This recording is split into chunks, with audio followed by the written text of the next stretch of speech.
Мына кыз такси заказ кылып алып, акчам жок дейт. Жана таксиде отурганда мен башынан сурадым. Акчаң барбы десем, ооба, акчам бар, айдай бер деди. Келдик. 10 километр айдадым, жарым сааттык жол кетти. Эми келгенден кийин акчам жок дейт.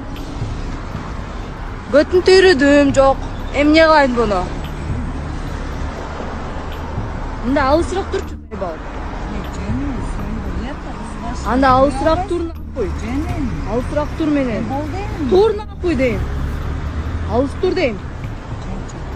Мында алыс тур. Не базар болуп атат биякта, не кайсак кылды. Ачады. Биякта бирдеме кылды, тапсырып айтты бияк. Бачады.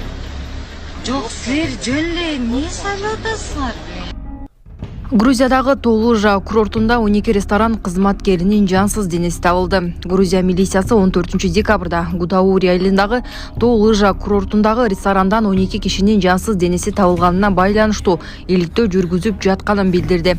Маалыматка ылайык 11 чет элдик жана 1 Грузия жаранынын денелери ресторандын 2-кабатындагы уктоочу бөлмөлөрдөн табылган. Аталган Индия ресторанынын аталышы ачыкталган эмес. Маркумдар ресторандын кызматкерлери болгон деп болжолдонууда. Милициялардын өлүмүнө кырсык себеп болгон деп божомолдоодо. Маркумдардын денесинде зордук, зомбулуктун белгилери байкалган эмес. Милициянын маалыматына караганда уктоочу бөлмөлөрдүн жанындагы жабык бөлмөдө электр жарыгы өчүп калгандыктан генератор иштетилген. Милиция шалаакылыктан адам өлтүрүү беренеси боюнча Грузиянын кылмыш кодексинин 116 беренеси иликтөө баштады. Иштин алкагында маркумдардын өлүмүнүн так себебин аныктоого багытталган соттук медициналык экспертиза дайындалды. Грузиянын учурдагы президенти шайлоонун жыйынтыктарын танды. Грузиянын учурдагы президенти Саломе Зурабишвили өткөндө жаңы президент шайлангандан кийин бул чечим менин макул эместигин билдирди. Бул тууралуу МТВ жазды. Эч кимди тандаган жок, эч нерсе болгон жери жок. Мен кызматымды аркалоону уланта берем деген ал аны колдоп митингге чыккандарга сөз сүйлөп жатып. Кече 14 декабрда Грузияда президенттик шайлоо өттү. Анда өлкөдө алгачкы жолу шайлоочулар коллегасы өлкөнүн бийликтеги Грузин кыялы партиясы тарабынан көрсөтүлгөн мурдагы футболчу жана депутат Михаил Кавелишвилини жаңы президент кылып шайлады.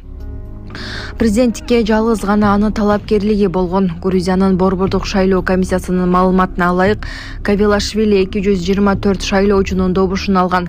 Кавелишвилини шайлоо үчүн коллеганын 300 мүчөсүнүн 200дөн кем эмес добушун алуу керектелген. Эми анын инаугурациясы 29 декабрда өтөт.